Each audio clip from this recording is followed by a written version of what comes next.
Okay, there we go. We're ready to start. Welcome, everybody, to Team Tuesday.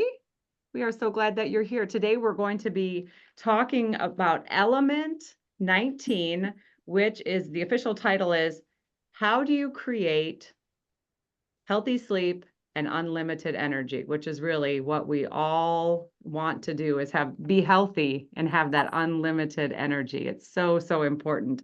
So we're going to start off tonight with a quote from Dr. Anderson. And this is in your life book. If you don't have your life book, you can order this on your Habits of Health, like your Habits in Health and Life book together through your next purchase, or you can go online and look. They're sold individually on Amazon. All the proceeds still go to Dr. Anderson.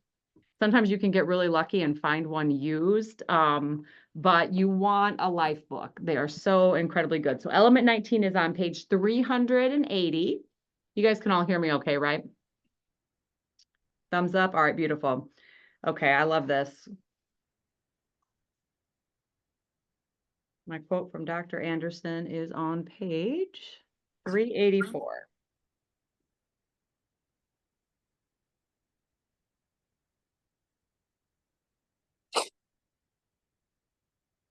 Here we go. Adjusting your sleep and your napping rituals will have you running on optimal schedule, and it will effortlessly support your energy and your strength. It's the human equivalent of your smartphone battery. Okay, so think about that. We got to recharge our battery. We need to be operating at optimum status, 5 bars of service and 100% charge. The powerful habits that we are learning are going to provide you with more energy, a better mood, better focus, and are going to supercharge your mojo, which I love that. I think that's so fun. But our energy levels are even sometimes more important than our time management. They're both important, but if we don't get proper rest, then no matter how well we try to manage our time, we're not going to be operating at our best. And that's our goal. If we get good nutrition, we get good sleep, we can just be better humans. And overall, isn't that what we all want? So when our energy levels and our sense of well-being are high, then we can soar through our day and we can take off with just the right trajectory. So I had a client call today. I'm going to tell you guys, I was super excited to talk with some dear friends of mine who have been on program now. I think we just hit like the 1 year mark. And they are having some huge wins in their health, and they are experiencing some freedoms of having great nutrition and great energy. And Nancy, Todd's wife, actually made me cry when she shared her testimony today. I don't know if Nancy's going to come off, but I know Todd's going to share a little of what they're experiencing. They're stepping into their retirement years, way different than... Not yet, but close. Close, way different than what they thought it was going to be. So, all right, Todd, why don't you come on and give us your testimony of what you guys have been up to? Okay, great. So September 31st last year, we started the program. I've lost 55 pounds. Nancy's lost 85 pounds. With being lighter, we can now start moving around a lot better. We used to love biking, so we have a couple of cruiser bikes, and I put new tires and tubes on them, got them down off the rafters in the garage. I got an electric conversion kit for Nancy's bike because with knee pain, going up the hills was always a challenge. So she's now got an electric motor on her bike. I don't. So now she's beating me up the hills. So we're out, we're doing healthy movements, and we are starting to enjoy life a little bit better. And that's a huge win. And we shared that with Joy today, and she wanted me to share it with the group. Thank you, Todd. I appreciate you coming on camera. What a testimony. What a beautiful story of your life taken back. And the reason that Nancy about made me cry was because she thought at her age and stage of life with her health issues and with her weight that she would never get back on a bicycle. And the freedom of being on a bike and just that feeling, having that energy assist to get up the hills, incredible. She told me that she told Todd, see you at the top of the hill, but just, pedaling that freedom of being on a bike, it makes you almost feel like you're a kid again. And we Yep. want that. We want us to be able to enjoy life at every age and stage. And so I am just so honored to be your coach. I'm so glad to go on this journey with you guys. And that is what transformation happens through this program. And so blessed to do life with you, my friends. Glad to be here. So I'm going to go ahead and keep teaching a little bit more on element 19. So I'm going to go ahead and I think I can minimize this down. Does it let me? Oh, no, it doesn't let me. I got to slide it out of the way so I can get over to my notes. Here we go. Perfect. All right. So Liz and Clint, our wonderful leaders, are packing up right now. They got a lot going on. So they're on in the background, and we're so grateful for them and grateful for their leadership. But I'm honored that I get a chance to teach tonight. Thank you for all our coaches and our clients for being on here. All right. So we're going to talk about sleep. How many hours of sleep do you need? Okay. I know I did like one of those things once. We'll sleep for, a weekend, a couple days. How much sleep do you need without, start to finish without waking up? I am definitely an 8-hour a night kind of girl. I mean, it can be 7 hours a night for optimal sleep. Some people are a little bit more like 8 hours. You need to know yourself. Do you need more sleep than others? I love 9, but I think that's probably a bit too much. So my target goal is 8. So know how you feel, and then that is your plan. So what we're going to do is we have to figure out what time do we need to greet the day each day. And some of you guys on here, I know your work schedules vary, and that means your sleep schedules vary, but we still get to take control of this as best we can within the hours of control that we have. The greatest amount of control that we have is usually the morning before we start work and the evening before we go to bed. Granted, like I said, people have different work schedules. That might be, you might have a little time in between there. That is your time that you have a bit more control. But we need to figure out when is the first time you have to greet the day. And then you want to back that up to your 7 hours or your 8 hours. And we need to allow 1 hour of transition. Okay. Now that is suggested. Some people are night owls and they're going to be the most productive at night. So you're going to want to add that time into your evening schedule. Some people, they call those larks, like to get up at the crack of dawn and get some more things accomplished in the morning. You're going to need to add your extra sleep on the end of the day. So kind of balance out whether you're a night owl or a lark, and you have to set that time to get your 7 or your 8 hours of sleep. So our goal is to go from go, have a transition so that we can sleep. Evening and mornings are super, super important because it gives us an element of control over our day. We don't often get control throughout the day. So what we want to do is 1 hour before bedtime, we want to begin a nighttime routine. Put it in the chat. Do you have a nighttime routine? I want to hear, because we did it for our kids. Every time, like as our kids were growing up, we had a bedtime ritual. We wanted to signal their brains and their bodies that it was time to go to sleep. So why as adults do we think that we can go, be on our cell phone, doing all the things, turn off the light and instantly sleep? It is just not possible. So we need to establish a healthy bedtime routine. Does anybody already have a healthy bedtime routine? I'm gonna pull this up so I can see you guys. Anybody? I'm having a hard time seeing all the things. Chat, here we go. Okay, Avasa's working on it. That's great. Yeah, it's super, super, super important. So some things that could be a healthy sleep routine. For me, I really like going for a walk in the evening. They recommend don't do any hard exercise 4 hours before bed. But to me, there's something about, even when my kids were little, taking them out at night, feeling the natural end of the day, being out in the fresh air, it helps me to sleep, okay?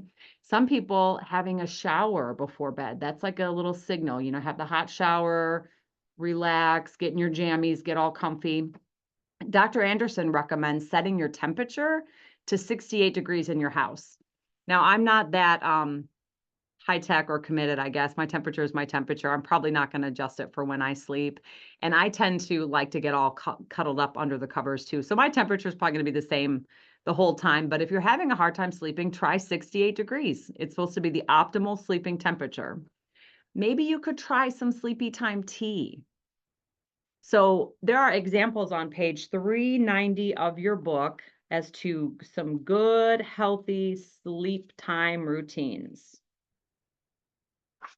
So we want to do this little transition where we go from our high energy, where we're alert and focused, and then we bring down our base energy so that we're calmer, we're more mellow, and that will ease us into that energy. Basal energy is what he calls it, which gives us the deep sleep state, which brings us that restorative sleep that we need. Okay, so some twilight hour rituals. If you have your life book, turn to page 390. Here's an example of what a twilight hour, which is defined as 1 hour before your bedtime, before you put your head on your pillow, what it might look like. Okay, so 1 hour ahead of time, put all pets and children to sleep. They should not be running around needing things more than an hour before you go to sleep. You can run some hot bath water. You can take a shower. Have your thermostat set to 68 degrees. Here's a good one. This is one that I like to do before I go to bed. Clean up and declutter. An hour before bedtime, I like to turn off the TV, turn off the news, whatever I'm doing, put down my phone, go to my kitchen and just get the dishes in the dishwasher and hit start. Guys, there's something very, very important about decluttering your house in the evening. It helps you start your day just feeling more in control. So I do highly recommend the decluttering if you can. Some days I'm like, I can't do it. I'll tackle it in the morning, but I really try to do that. You want to dim your lights, take your medications, and you want to start avoiding any additional water intake. Okay. And then the next 30 minutes, you should be out of the bath or shower, get in your PJs, do all your self-care things, brushing your teeth and flossing. And then this is when our cool down starts. So they recommend even some scents. Does anybody here use any like lavender, chamomile? I mean, it can be a tea. It could be like just a candle you could light. That could be a great signal to be like, okay, I'm signaling, I can't talk my body to sleep. So something in an aromatherapy could be very, very helpful. And then another great suggestion is writing down the things that you want to tackle tomorrow. How many of you guys get into your bed and you think of all the things that you didn't get accomplished, and then you lay there at night and you're spinning all the things that didn't get done and the things that we start to worry about? Why not take pen to paper and just write down some things if they're on your mind? Okay, it's also another great way to start your day, and I'm going to talk about that as well. Great time for your devotions, a time to be centered in prayer, and do some deep breathing. Just help relax your body. I've also heard of things where you can just lay in bed, and if you're having a hard time sleeping, you can just kind of tighten your toes really tight and then release them. Trying to tighten your legs really tight and release them, kind of work your body up and then work your body down. A lot of times that just like works all the stress out of your body and helps your body to relax. And then put your head on your pillow, flip the switch, and it should set you up for a good success for a sleep time ritual. Now, we all have potential disruptors. If you've got kids, those are definitely potential disruptors of your sleep. If you have pets, sometimes there's a noise in the night and they're going to wake you up. I mean, there are going to be times when we just can't get really great sleep. But what we want to talk about are the things that we can control, okay? So there's several potential things that affect our sleep. One thing could be that you just don't see the value in sleep. Like you've been burning the candle at both ends for so long, you just really feel like, you can get by with 4 hours of sleep. It might be a mindset change that we need to do. It could be that caffeine, like maybe you can't have caffeine too late in the day. I got to say, I jumped back on program today. So this is a little side note. There was one Diet Pepsi in the fridge. It's not too late for me to drink caffeine. I know my limits. I really got to stop drinking probably about 7:30. And otherwise I can sleep. That's probably not normal. Most people have to cut off a whole lot sooner. But I needed to drink this Diet Pepsi before my son did because he drinks all of the pop in the house. Anybody else have one of those? Yeah. So anyhow, day back one into structure because I've been in California. I'm just going to go full disclosure here. I usually fluctuate between 5 and 3 pounds of my healthy goal weight. Right now, I'm fluctuating more like the 7 to 10 pounds of my healthy goal weight. So it's time to reel it in. So even as a health coach, I'm just telling you, there are times when you're like, okay, I'm going to jump right back into structure. Now, I know some of that is water weight and exhaustion and all the traveling things, but I just decided, you know what? I'm going to jump back into program. And so when I'm on program, I always allow myself my one free beverage, my treat for getting in all my water, getting in all my fuelings. So, but know your limits, know your caffeine limits. All right. So potential disruptors. That's where I got disrupted. Imagine that. Okay. Exercising in the evening might be something that slows you down. How about having a messy bedroom? Is that something that bothers you that might keep you awake at night? Maybe you need to just clear off your dresser rather than sit there and worry about it. Too much light in your room. I know I've got people here who sometimes are working long shifts and people who are having to sleep during the daytime hours. You need to get some blackout curtains because too much light can be a problem. How about anxiety and your mind racing? Having alcohol too late in the evening, which we don't do when we're in fat burn. Remember, that'll kick us out. Eating a big meal right before bed, probably not our best option. Now, of course, you can have your fueling right before bed. No worries about that. My coach, Michelle, I remember when I first got into fat burn, she told me, I said, Michelle, I'm not even hungry. I don't think I can do that last fueling. And she said, drink a chocolate shake and go to bed. And I was like, she's like, it's better to do that than to skip a fueling. So don't feel like you can't have a fueling and go right to bed. Even now with my healthy lifestyle, I usually do my chocolate chip waffle in the morning still. And I do my brownie or pudding before bed. And oftentimes I take that brownie up to bed with me. So you can have your sweet treat right before bed, just not a really big meal because that might keep you from sleeping. What about blue lights? Being on a phone, being on a computer, those things can disrupt you. How about noisy home, noisy bedroom? Having an inconsistent bedtime could be a problem. Or maybe you don't have a reason to get up the next morning. Maybe you just don't really have accountability of a job or something. You're in retirement and you need to find a purpose and a reason to get up in the morning. It could be, depression. Those things are real, guys, and we need help with that. So those can be sleep disruptors. So what are we going to do about them?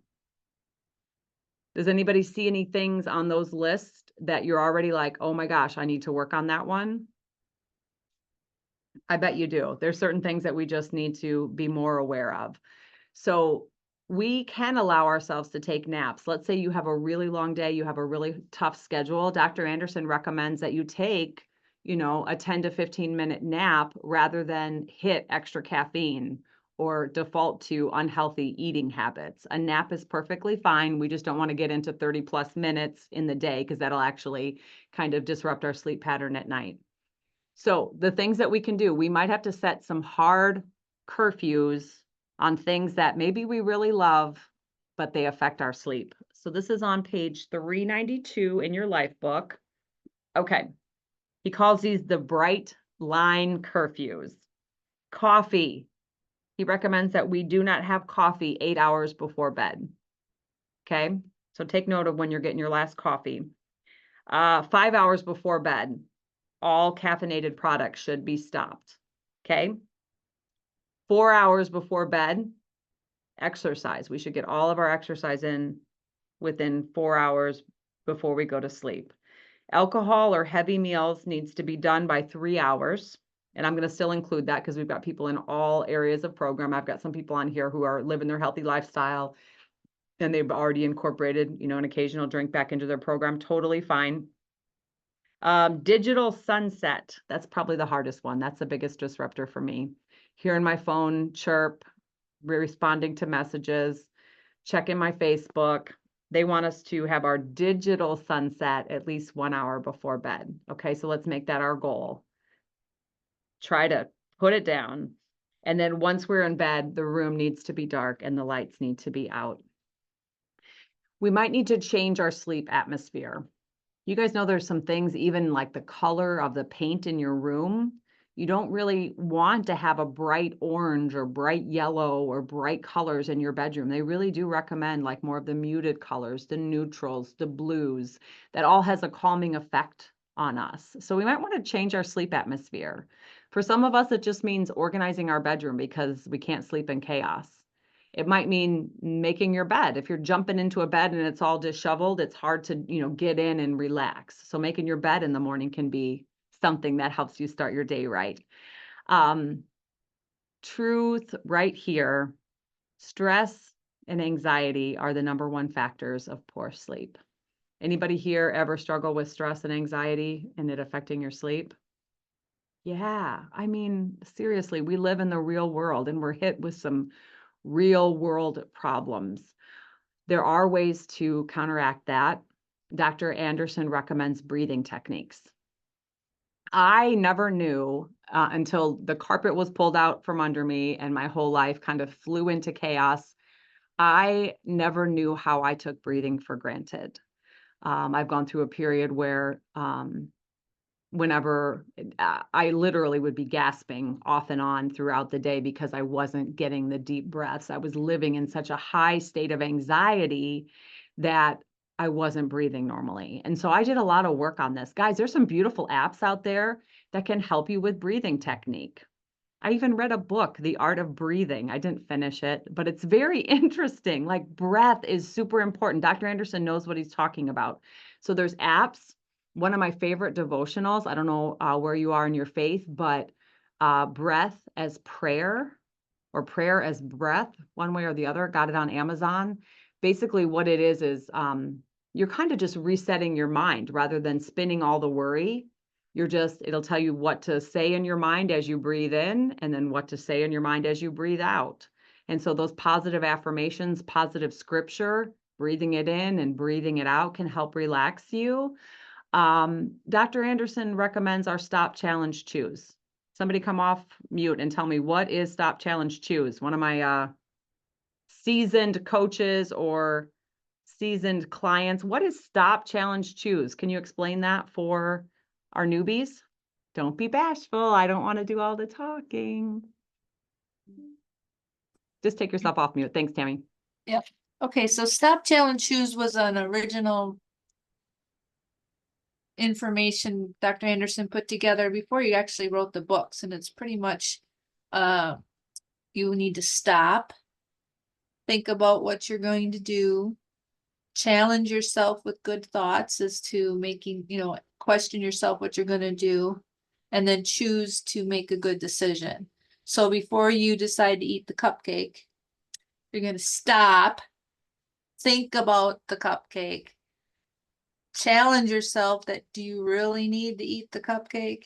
And all the reasons why you don't want to eat the cupcake, because you don't want to kick yourself out of fat burning when you just worked your butt off to get in fat burning for the last 3 days, and now you're going to kick yourself out just because you ate it. So is it really worth it? And I always say, at $12 a day, is it worth $48 to eat the cupcake? No. No. So then you choose not to eat the cupcake.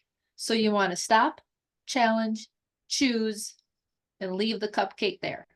Amen. That's perfect, Tammy. Thank you for sharing that. And I forgot, I'm supposed to change my view to speaker view rather than gallery view. And I never do that because I like seeing all you guys. Okay, I'm going to change it for the end of the recording here for Liz because I told her I would and I forgot. Okay, so hopefully that works out a little bit better for the recording.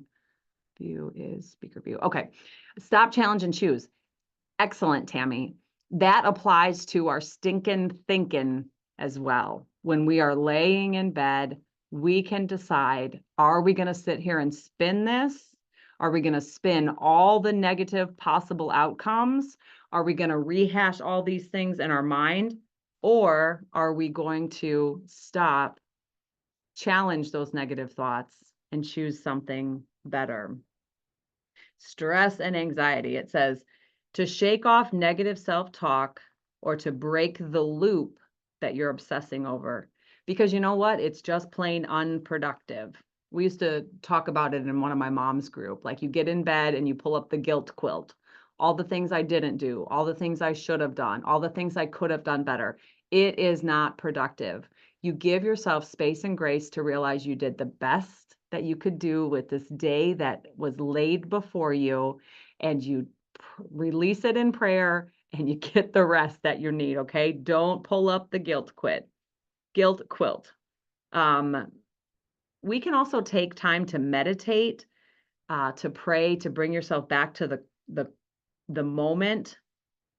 And I think the other thing that really helps is just writing some things down. Write it down, put it down. As you do this, you're going to become a master of sleep. You're going to flip that switch with that centering breath. By shutting your mind off, you can enter the right state totally prepared for sleep. And that is what we want to do. Okay, so I have a few minutes here. I want you guys to pull up Element 19 in your life book. Google it. There's an Element 19 video that you can find. Just do Coach Answers Element 19 or your life book series Element 19. Guys, they're all available. Google is your friend. Look for these. But I also want to end this by saying that your morning matters. Our fearless leader, Liz, actually wrote a devotional that says your morning matters. And we are conquering that as a team in our group. Because we've learned that if you wake up at the last minute and you're rushed and you're stressed and you start the day worried and running late, it's going to be a negative impact on your whole day. So not only is getting the proper rest, winding from go to slow to sleep important, it's just as important in the morning that we go from sleep, transition, and go. So allow yourself time to do that. Snooze button. I want to hit on this. Dr. Anderson says it, and it is true. The snooze button is a habit of disease. For some people, the snooze button can last for over an hour. This hour doesn't count for any part of your restorative sleep.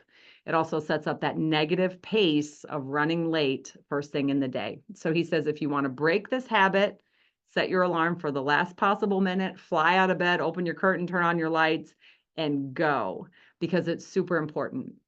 You guys, all of this is available in your life book. You can track your sleep.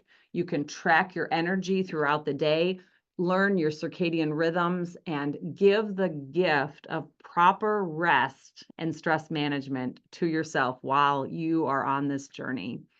We're winding down here. Does anybody else have any testimony, any questions, anything you'd like to add as we're wrapping up this evening? I'm going to flip back over to my gallery view so I can see you guys. Has anybody noticed that you sleep better on program? Yeah, I don't know what it is, but I used to have to take Advil PM every night to sleep before bed. And I'm reading the life book and everybody says you're going to sleep better. My coach is like, you're going to sleep better. I stopped taking my Advil PM probably about 2 weeks in, and I didn't have to go back. Granted, I've gone through an incredibly stressful time in my life, and so I'm using a little bit of something extra to sleep, but I'm transitioning back to that, not needing to have anything to help me sleep. Great nutrition throughout the day, moving your body throughout the day, feeling like you are accomplished and meeting your goals really does help you turn off that switch and get the proper rest at night. So, all right. Well, it's been wonderful to spend this time with you guys. I encourage you all to reach out to your coach if you have any questions about getting your life book or any questions about habits of sleep or how you can learn about all of the elements that we are learning as we go through this journey, because it is not a diet. It truly is a lifestyle, and we want to transform our lives. So thank you for coming tonight. Thank you, Liz, for hosting and having me share. And let's do this again next week. Same time, same channel, 6:30 Central. We'll see you guys all next week. Have a blessed night. Bye-bye.